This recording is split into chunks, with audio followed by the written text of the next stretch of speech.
श्री गणेश आले, त्यांची स्थापना झाली. आता श्री गणेशाच्या विसर्जनाचाही सोहळा चालू झाला. या सगळ्या प्रकारामध्ये आपण विचारात पडतो की गणपती ही बुद्धीची देवता दरवर्षी येते, दरवर्षी जाते. आपण एवढ्या थाटामाटात त्याचं स्वागत करतो, मनोभावे पूजा करतो आणि तेवढ्याच उत्साहाने त्याचं विसर्जन करतो.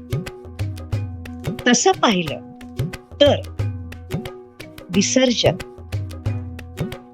जसं गणेशाचं होतं तसंच माणूस गेल्यावर त्याचंही केलं जातं.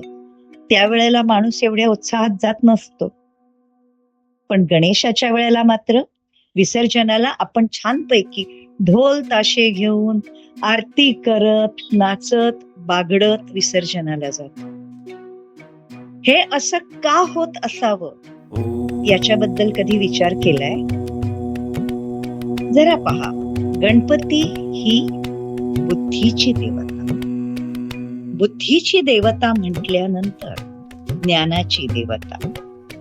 ज्ञान, ओशोंनी राईटली म्हटलेलं आहे की जे आतून उमलत, उगवत, प्रकाशित होत ते खरं ज्ञान. That means knowledge coming out of your experience is the real knowledge.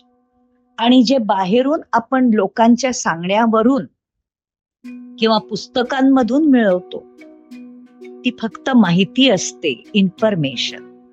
आणि इन्फॉर्मेशन म्हणजे ज्ञान नव्हे. त्याच्याचमुळे इव्हन माझ्या अंतर्नांमध्ये पण मी म्हटलेलं आहे की रतात्म ज्ञानम सुलभम च सर्वम नृतात्म ज्ञानम अतिगुह्य पाशम. रत, खरं ज्ञान हे एकदम सोपं असतं, मस्त असतं, छान असतं. पण खोटं ज्ञान, आत्मज्ञान सुद्धा हे आपल्याला न कळणारा पाश असतो आपल्या गळाभोवती आवळलेला. त्याप्रमाणे अक्वायर्ड नॉलेज हे जोपर्यंत अनुभवात बदलत नाही तोपर्यंत ते अक्वायर्ड नॉलेज हे ज्ञान होऊ शकत नाही. ती फक्त इन्फॉर्मेशन असते, कोणीतरी आपल्या अनुभवाने लिहून ठेवलेली. याच्या पलीकडे त्याला काही अर्थ नाही आणि त्याला ज्ञान म्हणण्याची चूक करायची नाही. हेच सांगण्याकरता गणपती आपल्याकडे येतो. या गणेशोत्सवाच्या पिरियड मध्ये आपण काय करतो? सकाळ दुपार संध्याकाळ त्याची आरती करतो, त्याच्याकरता छान छान प्रसाद करतो, छानपैकी प्रसाद खातो, आपला पोटोबा मस्त भरतो, बाकी काहीच करत नाही. हे योग्य आहे का? अपेक्षित आहे की गणेशजी जेव्हा आपल्याकडे असतात त्यावेळेला गणेशाच्या कृपेने आपण आपल्याकडच्या ज्ञानाची उजळणी करायची.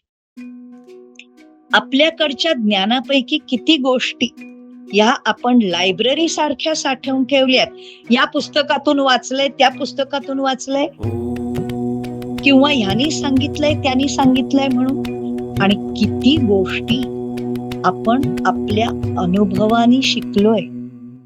कारण आपल्या अनुभवातून उगवलेलं ज्ञान आहे तेवढंच आपलं आहे. आणि बाकीचं जे आहे इन्फॉर्मेशन, गणपती येतोच हे अशी खोटी इन्फॉर्मेशनचं ज्ञान हे आपल्याकडून घेऊन गणपतीच्या बरोबर आपल्याला त्याचं पण विसर्जन करायचंय. तेच घेऊन जायला तो आलेला असतो. दर वर्षी न चुकता गणपती हे करायला येतो आणि आपल्यामधला अनुभवाच्या ज्ञानाचा दिवा उजळवायला येतो. आणि जाताना आपल्यामधले अज्ञानाच्या इन्फॉर्मेशनचे सगळा जो काही असतो त्या गोष्टी निर्माल्य घेऊन जातो तो. हे करण्याकरता येतो. आपल्यापैकी किती जण गणपती बरोबर विसर्जन करताना आपल्यामधलं खोट्या इन्फॉर्मेशनचं अज्ञान किंवा खोट्या इन्फॉर्मेशनचे पाश आपण गणपती बरोबर विसर्जित करतो? विचार करा बरं. करायला हवेत की नाही? मग चला, आज गणपती विसर्जनाच्या निमित्ताने गणेश विसर्जनाच्या निमित्ताने आपण आपल्यातलं खरं ज्ञान उजळवूया आणि खोट्या ज्ञानाचे पाश आणि इन्फॉर्मेशनच्या लायब्ररी ज्या डोक्यात भरून ठेवल्यात त्यांचं विसर्जन करूया. म्हणजे आपण केलेली श्री गणेशाची पूजा खऱ्या अर्थाने सत्कारणी लागून जाईल. नमस्कार.